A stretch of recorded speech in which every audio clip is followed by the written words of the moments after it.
वो राजनीतिक। तो अगर हिंदुत्व या हिंदुइज्म इनकी आलोचना की जा रही है समसामयिक राजनेताओं द्वारा या चिंतकों द्वारा, तो वो कुछ हद तक सही भी है, होनी चाहिए, पर उसके नाम पे सनातन धर्म को अगर बोला जा रहा है, और वो मेरा सबसे आग्रह है कि जिसको आप हिंदुइज्म बोलते हैं या जिसको आप हिंदुत्व बोलते हो, इनसे आपको जो भी समस्या है वो हो सकता है बिल्कुल वैध समस्या हो, जायज समस्या हो, जस्टिफाइबल हो, लेकिन उसके कारण सनातन धर्म की निंदा मत करो।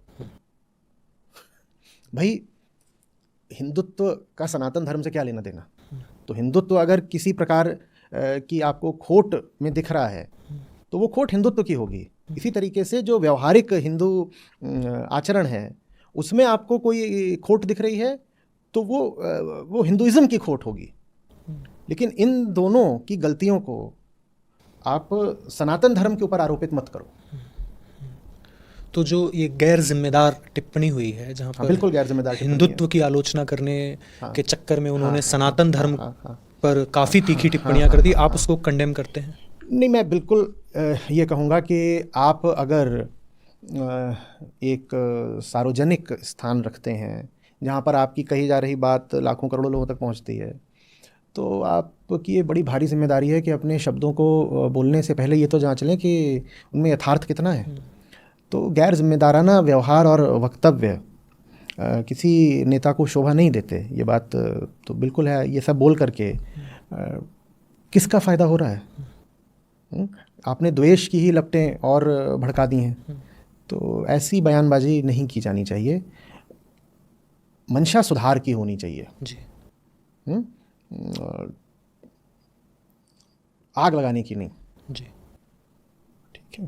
तो मुझे ऐसा लग नहीं रहा कि जो वक्तव्य कहा गया है ये सुधार की मंशा से कहा गया है। बाकी कहने वाला जाने, मैं किसी के मन में प्रवेश करके तो नहीं जान सकता क्यों कहा गया है, पर जहाँ से मैं देख रहा हूँ मुझे ये जो वक्तव्य है इसमें गैर जिम्मेदारी तो दिखाई दे रही है। बहुत बार लोगों को देखा गया है जब वो कुछ भी लिखते हैं तो एक ही सांस में वेद पुराण उपनिषद ऐसे बोल देते हैं। ये बात ही बहुत गलत है। तो ये जो शब्दों की हेरा फेरी है, बैड कैटेगराइजेशन है, और ये जो गलत अर्थ दिए जा रहे हैं आध्यात्मिक शब्दों के, इस मतलब how to educate the masses, what is the right meaning of what, यही जो बातें हम कर रहे हैं ये आम जनता तक पहुंचनी ज़रूरी है। आम जनता हज़ार तरीके की चीज़ें देखती है, ये चीज़ें थोड़ी देखती है। धर्म के नाम पे भी जाके पता नहीं कौन सा कचरा पढ़ती है, देखती सुनती है। जो वास्तविक बात है कि आप जानिए कि आप जिसको अपना धर्म कहते हो कहाँ से आ रहा है, क्या उसका ग्रंथ है, क्या उसका दर्शन है। ये जनता देख कहाँ रही है। और जनता को धर्म के नाम पर दिन रात अब जहर पिलाया जा रहा है, और main stream media, social media दोनों और कर क्या रहे हैं जी, धर्म के नाम पे जहर ही तो पिला रहे हैं लोगों को। जी। आचार्य जी, इस पूरे मुद्दे को एक दूसरे कोण से देखते हैं। उन्होंने जो टिप्पणी करी, आपने कहा कि वो सनातन धर्म पर लागू होती ही नहीं। वो जिस विचारधारा और जिस संस्कृति, जिस तरह के जीवन जीने की शैली पर बात कही गई है वो उसी पर लागू होती है, और सनातन धर्म से इसका कोई लेना देना नहीं है। सनातन धर्म तो एक बड़ी मनोवैज्ञानिक और थोड़ी आत्मजिज्ञासा वाली बात है। पर वो जो तीर है वो कहीं तो लग रहा है, जहाँ लग रहा है वहाँ लगना चाहिए। बस दिक्कत ये है कि जिसको मारा जाना चाहिए उसकी जगह किसी और को मार रहे हो। पर ये बात बिल्कुल ठीक है, किसी न किसी को लगना चाहिए। क्योंकि देखिए तमिलनाडु से आते हैं वो जी, और तमिलनाडु में जो पिछले लगभग 100-125 सालों का इतिहास है वो पेरियार का इतिहास है जी। तो वहाँ उन्होंने क्या देखा था? पेरियार ने कुछ ऐसा देखा और फिर कुछ ऐसा करा जिसके कारण तमिलनाडु में ये भावना बहुत प्रखर हो गई है कि जिसको हम आमतौर पर हिंदू धर्म कहते हैं उससे बचना बहुत ज़रूरी है। तो पेरियार जब बच्चे ही थे तो उनके घर में वैष्णव कथाओं का आयोजन होता था और वैष्णव भजनों का भी शायद। तो अब उन्होंने प्रश्न करे, वो पूछ रहे हैं, वो अभी बालक थे या शायद टीनेजर रहे होंगे, किशोर। तो कुछ प्रश्न पूछ रहे हैं और जब प्रश्न पूछ रहे हैं तो किसी का जवाब नहीं। लोग आकर के उनको किस्से कहानियाँ सुना रहे हैं कि इसमें ऐसा लिखा है, इस किताब में ऐसा लिखा है, इस जगह की ऐसी मान्यता है, यहाँ ये कहानी चलती है, इस पुराण में ये लिखा है। तो उन्होंने पूछना शुरू कर दिया कि ये जो लिखा है ये ऐसे है तो फिर ऐसे कैसे है। तो उनको डांट डपट के चुप करा दिया गया, थप्पड़ भी पड़ गया होगा। तो इससे उनके मन में एक भाव उठा। फिर उन्होंने अपने आसपास के समाज को देखना शुरू किया। जैसे जैसे वो बड़े होते गए अपने आसपास के समाज को देख रहे हैं तो उनको दिखाई दिया कि यहाँ तो ज़बरदस्त शोषण है, और वो शोषण ब्राह्मणों द्वारा करा जा रहा था। पेरियार के काम में एंटी ब्राह्मणिज्म बहुत था जी। और उसकी वजह थी उस समय का जो तमिलनाडु था उसमें निश्चित रूप से शोषण तो ज़बरदस्त था। और शोषण न सिर्फ जो वहाँ जो जिनको बोलते थे नेटिव द्रविडियंस, न सिर्फ उनका हो रहा था बल्कि महिलाओं का भी हो रहा था खूब। तो उन्होंने ये सब देखा और उन्होंने कहा कि इन सब के मूल में तो वो धर्म ही है ना, जिसको ये ब्राह्मण यहाँ पर चला रहे हैं, और धर्म के नाम पे तो शोषण हो रहा है। तो शोषण को देख करके पेरियार के मन में धर्म के प्रति ही एक द्वेष पैदा हो गया, जुगुप्सा पैदा हो गया। कहते हैं एक बार काशी आए वो, कहानी सुनी होगी। तो काशी आए, वहाँ पर वो देख रहे हैं कि कैसे वहाँ पर गंदगी फैली हुई है और लाशें हैं वो कैसे जलाई जा रही हैं, काफ़ी सारी तो शव हैं जो नदी में बह ही रहे हैं। तो ये सब उन्होंने देखा और हतप्रभ रह गए। फिर भूख लगी, कहीं खाने को गए, वहाँ खाने को गए, उनको खाना नहीं दे रहे हैं और उनको बाहर निकाल दिया। पूछा खाना क्यों नहीं दे रहे, बोले कि यहाँ सिर्फ ब्राह्मणों को खाना मिलता है। तो उनको इतनी भूख लगी थी कि वो किसी तरीके से अपना ब्राह्मण का भेष करके अंदर जाने लगे।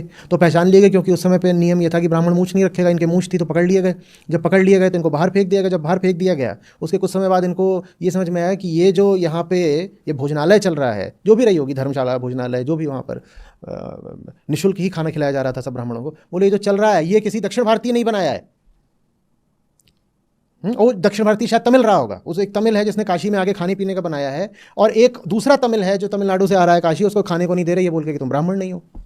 तो पेरियार ने ये सब कुछ देखा और पेरियार ने देखा कि कैसे स्त्रियों पे अत्याचार हो रहा था और ये सब हो रहा था। तो तब से, उनके समय से 1973 तक थे पेरियार, और उनके समय से लेके अब तक तमिलनाडु में जो जिसको आप ब्राह्मण धर्म कहोगे उसके विरोध की ज़बरदस्त परंपरा बन गई। इसीलिए तो ये जो आपकी जो नेशनल पार्टीज़ हैं, कांग्रेस, बीजेपी, ये तमिलनाडु में अपनी जगह नहीं बना पाती हैं। ठीक है, तो पेरियार ने अपनी पार्टी बनाई थी सबसे पहले, डीके, ठीक है, द्रविड़ार कज़गम। उससे निकली फिर डीएमके, द्रविड़ मुन्नेत्र कड़गम।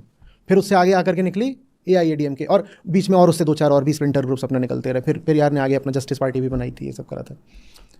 तो तमिलनाडु में धर्म विरोध की बहुत पुरानी परंपरा रही है, और उस परंपरा के पीछे काफ़ी हद तक वाजिब कारण भी हैं। उसी परंपरा पर आकर के जो ये उदयनिधि स्टालिन है, उन्होंने वक्तव्य दिया। उन्होंने जो वक्तव्य दिया उसमें नाम भी लिया है पेरियार और अम्बेडकर का। हम पेरियार की चर्चा इसलिए करेंगे क्योंकि पेरियार तमिलनाडु से ही है और उदयनिधि भी तमिलनाडु से हैं, तो उनकी ज़्यादा बात करेंगे। तो और जो विरोध है तमिलनाडु में, वो सिर्फ जो हिंदू धर्म है उसका नहीं रहा है, वहाँ पूरी उत्तर भारतीयता का ही विरोध रहा है। और इसीलिए हिंदी के विरोध में भी वहाँ पर बड़ा उपद्रव रहा है तमिलनाडु में, विशेषकर इसलिए नहीं कि उनको हिंदी से समस्या है। उन्होंने कहा ये जो हिंदी भाषा है इसके माध्यम से जो उत्तर भारत की संस्कृति है वो तमिलनाडु में आ जाएगी। तो आज़ादी से पहले भी वहाँ हिंदी का विरोध था। आज़ादी के बाद 1948 में, 1952 में, फिर 60 के दशक में जो वहाँ पे हिंदी एंटी हिंदी एजिटेशन हुआ था वो बहुत ज़बरदस्त था। उसको ही नहीं मानना चाहिए कि उन्हें हिंदी से कोई समस्या है। वो कह रहे हैं जो हिंदी भाषी लोग हैं ये बहुत ज़्यादा रूढ़िवादी हैं, कंजर्वेटिव हैं, और ये तमिलनाडु को भी डुबो देंगे। ये तमिल भाषियों का मानना है। ये बात सही भी हो सकती है, गलत भी हो सकती है, वो एक अलग मुद्दा है। तो और अगर आप देखेंगे आज के तमिलनाडु को, तो वास्तव में उत्तर प्रदेश से बहुत आगे निकल गया है। आज का तमिलनाडु उत्तर प्रदेश से बहुत आगे निकला हुआ है।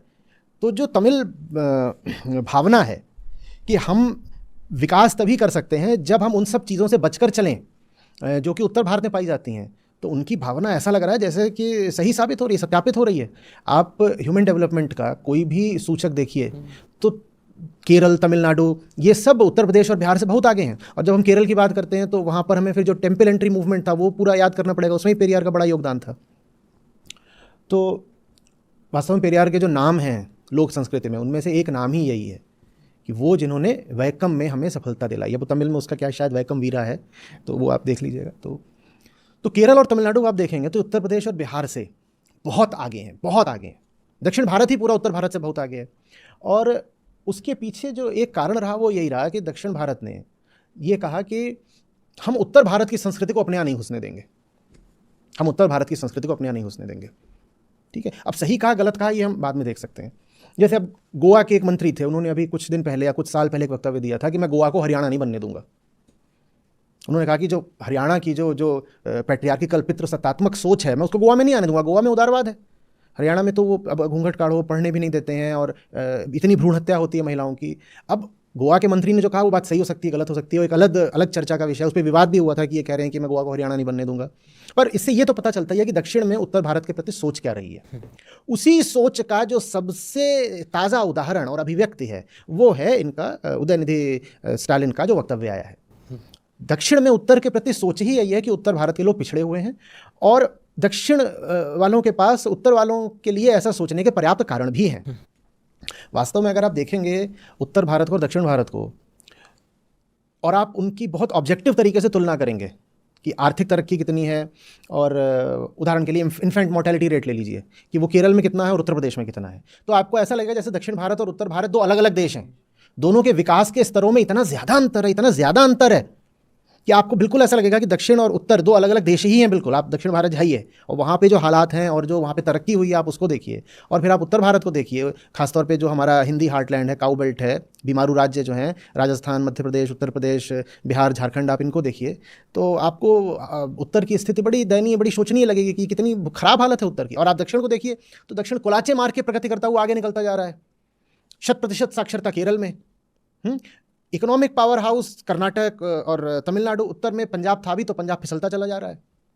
जनसंख्या वृद्धि की दर सबसे कम दक्षिण भारत में, फीमेल एम्पावरमेंट सबसे ज्यादा दक्षिण भारत में, दंगे सबसे कम दक्षिण भारत में। आप बताइए आप किस दर पे नापना चाहते हो उत्तर और दक्षिण को? प्रदूषण सबसे ज्यादा उत्तर में, प्रदूषण उत्तर में, मॉडर्न टेक्नोलॉजी और मैन्युफैक्चरिंग सबसे ज़्यादा दक्षिण में और कुछ हद तक वेस्ट में, महाराष्ट्र और गुजरात को भी शामिल कर लीजिए तो, पर उत्तर में तो कुछ नहीं दिखता। तो इसलिए जो सब दक्षिण भारतीय राज्य हैं, विशेषकर तमिलनाडु, क्योंकि तमिलनाडु पर पेरियार का बड़ा ज़बरदस्त प्रभाव रहा है, विशेषकर तमिलनाडु, इनके मन में उत्तर भारतीयों के लिए एक तरीके से ऐसा भाव है कि भाई दूर रहो, तुमने बहुत गंदगी फैला रखी है और वो गंदगी तमिलनाडु में लेके मत आओ। ये उनका भाव है। ये भाव सही हो सकता है, गलत हो सकता है, मैं उस भाव का अनुमोदन नहीं कर रहा हूँ। आप ये ना कहिएगा कि ये तो खुद ही तमिल वालों की ओर से बोल करके सब हिंदी भाषियों की और उत्तर भारतीयों की भर्त्सना करने लगे। मैं नहीं कर रहा हूँ, मैं आपको समझाना चाह रहा हूँ कि ये जो पूरी परंपरा रही है द्रविडियन पॉलिटिक्स की, ये कहाँ से आई, क्यों आई। तो इसीलिए तो आप पाते हो कि बीजेपी को वहाँ पर तमिलनाडु में और केरल में भी बड़ी मुश्किल आती है। मुश्किल इसीलिए आती है, वो बीजेपी को उत्तर भारत की पार्टी मानते हैं। वो कहते हैं उत्तर भारत को नहीं घुसने देंगे, इसलिए नहीं कि उन्हें उत्तर भारत से समस्या है, इसलिए क्योंकि उनको पिछड़ेपन से समस्या है। और उत्तर भारत पिछड़ेपन का प्रतीक बन गया है दक्षिण भारत के मन में। एक दक्षिण भारतीय जब एक उत्तर भारतीय को देखता है, मैं बिल्कुल स्टीरियोटाइपिंग कर रहा हूँ, जनरलाइजेशन है, लेकिन बात को समझिए मैं क्या बोलना चाह रहा हूँ। एक औसत दक्षिण भारतीय जब एक औसत उत्तर भारतीय को देखता है तो उसके मन से निकलता है बैकवर्ड। उधर देखता है, कहता है कि अरे ना इसके पास पैसा है, ना इसके पास शिक्षा है, इसके पास बस क्या है, कट्टर मान्यताएं और अंधविश्वास। अंधविश्वास दक्षिण में भी है, मैं नहीं इनकार कर रहा। तो that's how they perceive us. That's how they perceive. मैं ये नहीं कह रहा हूँ, मैं बिल्कुल ये नहीं कह रहा हूँ कि आप इसको 0 या 1 की तरह, बाइनरी की तरह ले कि दक्षिण बहुत अच्छा है और उत्तर बिल्कुल खराब है। बाल की खाल निकाल के कुतर्क ना करें। मैं जो कहना चाह रहा हूँ उसको समझने की कोशिश करें। उनका पॉइंट ऑफ व्यू मैं समझना चाह रहा हूँ कि ये वक्तव्य उदयनिधि स्टालिन ने दिया क्यों दिया। इसके लिए हमें जो तमिलनाडु की जो पूरी पॉलिटिक्स है और जो द्रविडियन मूवमेंट रहा है, हमें उसके इतिहास में जाना पड़ेगा लगभग 125 साल पीछे और समझना पड़ेगा कि वहाँ पर पूरा कार्यक्रम चला क्या है।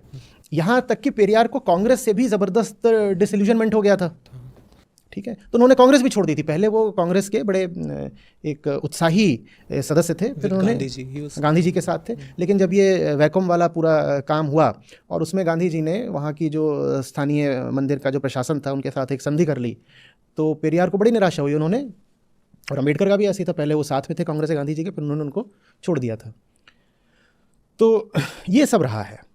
तो तमिलनाडु ने बहुत दर्द बर्दाश्त करा है, ठीक है। तमिलनाडु ने भयानक किस्म का अंधविश्वास देखा है, अत्याचार देखा है, शोषण देखा है, और फिर उससे मुक्ति भी पाई है काफ़ी हद तक। मैं ये नहीं कह रहा कि अब वहाँ पे जाति प्रथा खत्म हो गई है, ये सब ऐसा कुछ नहीं है। तो अंधविश्वास के खिलाफ पेरियार बार बार बोला करते थे कि तर्क पर चलो, ये जो है ना, ये तुम्हारा सबसे बड़ा मित्र है और इसका तुम इस्तेमाल नहीं करते हो। तो कहते थे बी रेशनल, सोचा करो, ऐसी किसी बात को मत मान लिया करो। जब तुम सोचोगे, विचारोगे, प्रश्न करोगे, तब जाके अंधविश्वास कटेगा। तो ये सब चीज़ें थी जो वहाँ लाना चाहते थे। तो अब आज का जो तमिल है, आप देखते हो किस तरीके से अगर केंद्र थोड़ा हिंदी भाषा की बात कर दे तो तमिल तुरंत प्रतिक्रिया करता है। उसकी वजह वही है। ऐसा नहीं है कि तमिल के लोगों को हिंदी से कोई नफ़रत है, ऐसा नहीं है। मैं भी वहाँ गया हूँ, मिला हूँ, बहुतों को जानता हूँ। जो हिंदी प्रचारिणी सभा है उसकी सबसे बड़ी सदस्यता तमिलनाडु में ही है। तो ऐसा नहीं है कि तमिलनाडु के लोगों को हिंदी से कोई समस्या है, उन्हें हिंदी वालों के पिछड़ेपन से समस्या है। वो कहते हैं बड़ी मुश्किल से तो हमने अपने पिछड़ेपन से निजात पाई है, तुम फिर से वही सब चीज़ें लेके यहाँ पे दोबारा ले आ दोगे। हमारे यहाँ निरक्षरता थी, हमारे यहाँ गरीबी थी, हमारे यहाँ अंधविश्वास था, हमारे यहाँ बीमारी थी, महिलाएं हमारे यहाँ बड़ी ख़राब हालत में थीं, और दलितों की तो हालत पूछो ही नहीं। हमने बड़ी मुश्किल से इन सबको आगे बढ़ाया है, और हम नहीं चाहते अब कि तुम सनातन धर्म के नाम पे हमें दोबारा पीछे ढकेल दो। तो उस उद्देश्य से उन्होंने वक्तव्य दिया है। हालांकि हम ये बिल्कुल पहले ही कह चुके हैं कि ये जो वक्तव्य है ये गैर जिम्मेदाराना है। आपको ये कहना चाहिए था कि मैं तमिलनाडु में सामाजिक कुरीतियों को नहीं आने दूंगा, और ये बात बिल्कुल सही होती। तमिलनाडु में क्या, पूरे देश में, तमिलनाडु में भी, उत्तर प्रदेश में, बिहार में, पूरे देश में, पूरे विश्व में कहीं भी सामाजिक कुरीतियाँ नहीं आनी चाहिए, अंधविश्वास नहीं आना चाहिए, शोषण नहीं आना चाहिए।